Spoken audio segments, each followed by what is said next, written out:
আসসালামু আলাইকুম ভিউয়ার্স, আপনারা সকলেই কেমন আছেন? আশা করি ভিউয়ার সকলে অনেক ভালো আছেন। আপনাদের দোয়াতে আমি নিজে অনেক ভালো আছি। আজকে আপনাদের সামনে একটি ডিএসপি আইপিএস এর ভিডিও নিয়ে চলে এসেছি। তো এই আইপিএসটাতে একটা সমস্যা হয়েছে, সেই জিনিসটা আমরা তুলে ধরবো আপনাদের মাঝে। তো এটাতে কি সমস্যা হয়েছে, এমনকি এই সমস্যাটা যাদেরই হয়েছে তারা কিভাবে সমাধান করবেন, এই সব কিছু নিয়ে আজকের এই ভিডিওতে আলোচনা করব। তাই ভিডিওটি না টেনে শেষ পর্যন্ত দেখতে থাকুন। তো ভিডিওর প্রথমে আমি আপনাদেরকে একটু বলে দেই, দেখেন এখানে একটা সার্কিট দেখা যাচ্ছে। এখানে আমি দুইটা করে চারটা আর ওই পাশে চারটা, টোটাল 8টা মসফেট দিয়ে সার্কিটটা এখন রান করেছি।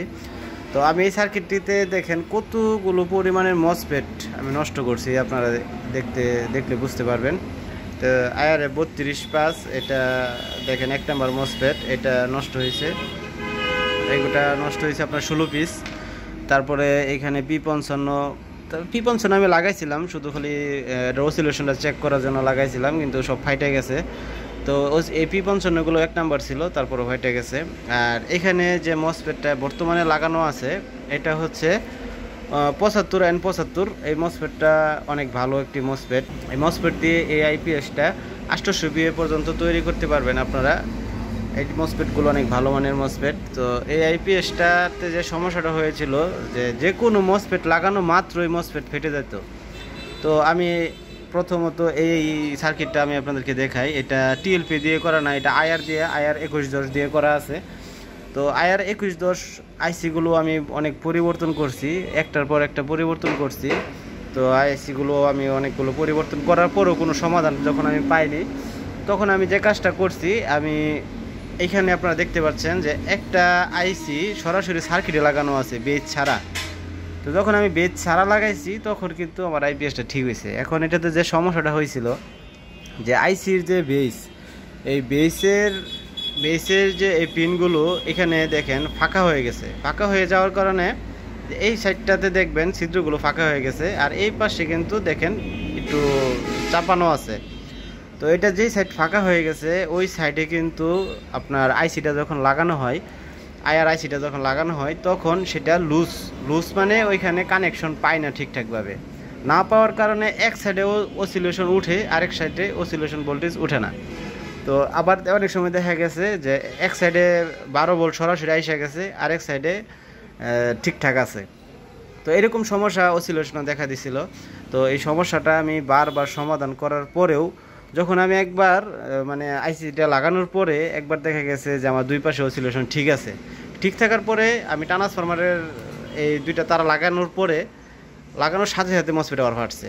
তো যখন আমি দেখলাম যে অসিলেশন আমি ঠিকঠাকভাবে লাগাইছি, এটা লাগানোর পরে আবার মসফেট ফাইটে গেছে, তখন মনে করেন যে বিষয়টা আমার কাছে একটু গাবলা বেজে গেছে, যে আসলে সব কিছু ঠিক থাকার পরেও কেন হচ্ছে না। তো তারপরে আমি যে কাজটা করছি, যে ওই আয়ার যে আইসিটা আছে, আইসিটা হাতে চাপ দিয়ে ধরে তারপর আমি অসিলেশন মাপ দিছি, ঠিক আছে। আবার যখন ছেড়ে দিছি তখন দেখলাম যে আবার এক সাইডে বেশি, এক সাইডে কম। তো শুধু যে আপনার এই সার্কিটেই আয়ার আইসি দিয়ে এই সমস্যা হবে তা না, এটা কিন্তু এই সার্কিটেও সমস্যা হতে পারে। তো এই সার্কিটে কীরকম সমস্যা হতে পারে, এখানে দেখেন আইসি বেসগুলো আছে, এই যে আইসি বেস। তো এইগুলো কিন্তু টিএলপি আইসি বেস, আর ওইটাতে আছে আয়ার আইসি বেস ছিল। তো টিএলপিতে যদি কোনো কারণে একটা পাঁচ যদি মিস করে, তাহলে ওই টিএলপি সেন্সিং ভোল্টেজটা অসিলেশনে পাঠাবে না। যখন না পাঠাবে তখন আপনাদের আইপিএসের এক সাইডে ভোল্টেজ ঢুকবে আর এক সাইডে ঢুকবে না, তখন মসফেট ফাটবে। তো এই সমস্যাটা যাদেরই হয়, দেখা গেছে নর্মালি অনেক সময় দেখা গেছে যে ঠিকঠাক আছে। তো নর্মালি ঠিক থাকার পরে যখন লুডে দেওয়ার পরে মসফেট ফাটে গেছে। তো এই সমস্যাটাও কিন্তু এই বেসের জন্য হতে পারে। এই বেসটা অবশ্যই ভালো মানের কিনবেন, বেসটা যেন পাগুলো অনেক টাইট থাকে। তো এই জিনিসটা দেখে কিনবেন। তো আমি ইতিমধ্যে এটাতে অনেক সমস্যায় ভুগার পরে এটা যখন সলভ করার পরে এখন আমি এই জিনিসটা আমি ভাবলাম যে আপনাদের মধ্যে শেয়ার করে দেওয়াটা ভালো, কারণ একটা মসফেটের দাম অনেক। তো প্রত্যেকটা মসফেট যদি এরকমভাবে নষ্ট হয়, আসলে এটা বলা তো বাহিরে চলে যায় যে আসলে কতটা খারাপ লাগে। তো আমার দেখেন কত পরিমাণ মসফেটগুলো নষ্ট হয়েছে। তো এতগুলো মসফেট নষ্ট করছি শুধু খালি এই বেসের কারণে। তো এখন আমার এই বেসটা ঠিক করে দেওয়ার পরে এখন আইপিএস রানিংয়ে আছে। এখন দেখেন আমার আইপিএস লোডে আছে। তো দেখেন আইপিএস লোডে আছে, দেখছেন। তো সব মিলিয়ে দেখছেন আইপিএসটা এখন সম্পূর্ণ ওকে আছে। তো সব কিছু এখন ঠিক আছে, ট্রান্সফরমার সব কিছু এখন ঠিক আছে। তো যাই হোক, আইপিএসটা ঠিক করতে পারছি, যার কারণে আমার কাছে অনেক ভালো লাগতেছে। তো সমস্যাটা ধরতে পারছি, এটাই সবচেয়ে বড়। আর এই সমস্যাটা আসলে ধরার মতো না, ওটা অনেক খোঁজাখাজি করার পরেই ধরতে হয়েছে, কারণ সব কিছু ঠিক আছে, আয়ারও ঠিক আছে, সব কিছু ঠিক আছে, তারপরেও মসফেট ফাটে। তখন মনে করেন যে এই জিনিসটা নিয়ে এরা মানে মাথা ছেড়ে দেওয়ার মতোই।